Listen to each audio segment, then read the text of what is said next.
Prezados irmãos, louvado seja nosso Senhor Jesus Cristo. Sempre seja louvado nossa Mãe Maria Santíssima.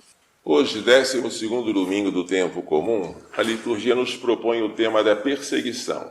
O sofrimento todos nós passamos, mas a perseguição é um tipo especial de sofrimento.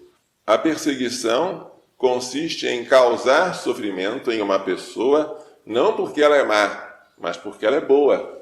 E isso é que faz da perseguição um sofrimento especial. O profeta Jeremias, no Antigo Testamento, queixa-se de estar sendo perseguido pelo nome do Senhor. As pessoas vêm espalhando ao redor dele: denunciai-o, denunciemo-lo.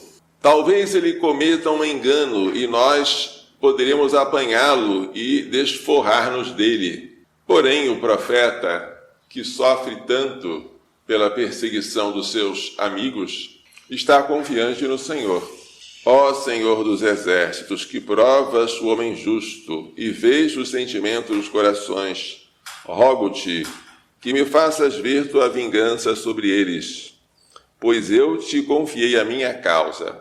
Há, porém, uma diferença. Enquanto Jeremias pede vingança para aqueles que o perseguem, Jesus, na cruz, pedirá misericórdia por aqueles que o crucificam.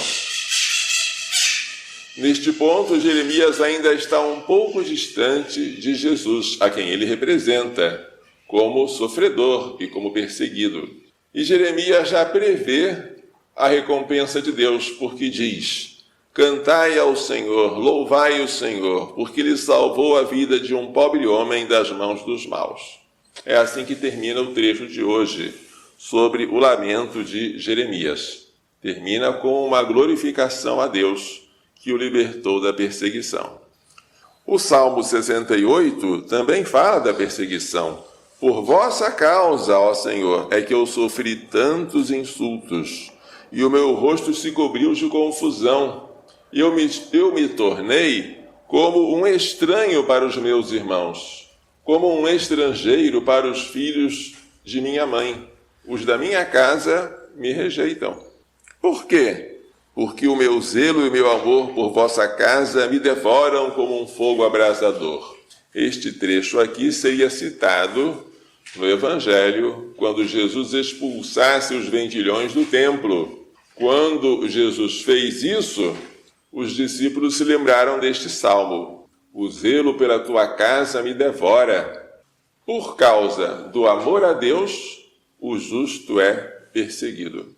A segunda leitura, tirada da carta de São Paulo aos Romanos, fala que a vinda de Jesus ao mundo e a oferta do seu sacrifício ao Pai obteve para nós uma abundância de graças bem maior do que aquela graça que Adão havia perdido para si e para a sua descendência.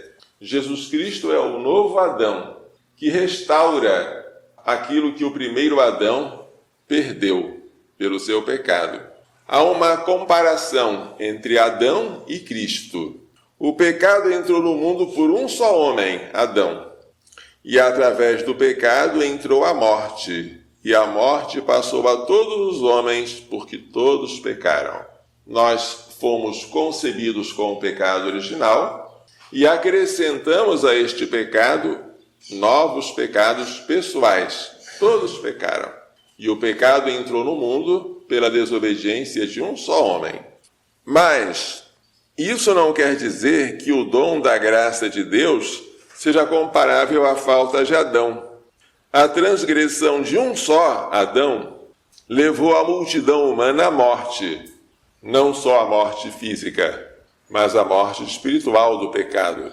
E foi de um modo bem superior que a graça de Deus, ou seja, o dom gratuito concedido através de um só homem, Jesus Cristo, se derramou em abundância sobre todos. Jesus Cristo, portanto, deu-nos uma graça bem maior do que aquela que Adão havia perdido. Onde abundou o pecado em Adão, superabundou a graça em Cristo.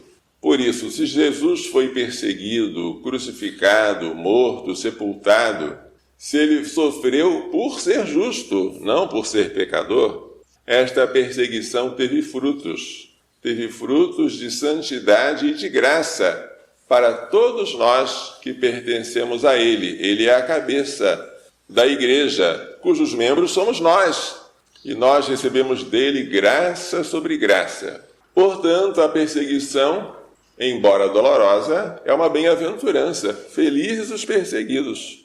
E no discurso que Jesus hoje faz no Evangelho aos seus discípulos, prevendo que eles serão perseguidos, Jesus diz 3 vezes: não tenhais medo. Mas se eu vou ser perseguido, como é que eu posso não ter medo? Por vários motivos. Primeiro, os perseguidores serão desmascarados. Nada há de oculto que não venha a ser revelado, nada há de escondido que não venha a ser descoberto. Portanto, a justiça vossa, que hoje parece estar sendo escondida, vai ser posta em plena luz. Não tenhais medo daqueles que hoje vos tratam como injustos, porque Deus vê a vossa justiça e sabe que é por causa dele que vós estáis sofrendo. O que vos digo na escuridão, dizei-o à luz do dia. O que escutais ao pé do ouvido, proclamai-o sobre os telhados. Jesus não podia falar tudo, porque os homens não eram capazes de entender, nem podia falar com clareza, porque alguns tinham um coração duro. Mas quando ele morrer, ressuscitar e enviar o Espírito Santo, será hora de falar com intrepidez, com ousadia e sobre os telhados. É assim que os apóstolos farão no dia de Pentecostes. Um outro motivo pelo qual os discípulos não devem ter medo é porque os perseguidores não podem matar a alma, matam apenas o corpo. Não tenhais medo daqueles que matam o corpo, mas não podem matar a alma. Temei sim aquele que pode destruir alma e corpo no inferno. Devemos ter temor de Deus, não temor dos homens. No inferno, a alma não é aniquilada, mas a alma passa a eternidade sofrendo. O inferno deve ser temido. Mas a morte do corpo é muito pequena em comparação com a glória que está reservada aos que morrem pelo nome de Jesus. Não se vendem 2 pardais por algumas moedas? O pardal é um pássaro tão comum, que se vende tão barato. No entanto, nenhum deles cai no chão sem o consentimento do vosso Pai. O vosso Pai cuida de tudo. Até os cabelos de vossa cabeça estão todos contados. E isto vale não só para os calvos, mas para cada um de nós. Se Deus conta o cabelo da nossa cabeça, significa que Ele não nos abandona. Na perseguição, podemos parecer abandonados, mas tudo está sendo observado por Deus para ser pesado na sua balança, que é justa e que vai nos dar a recompensa. Não tenhais medo, vós valeis mais do que muitos pardais. Veja como Jesus insiste em dizer, não tenhais medo.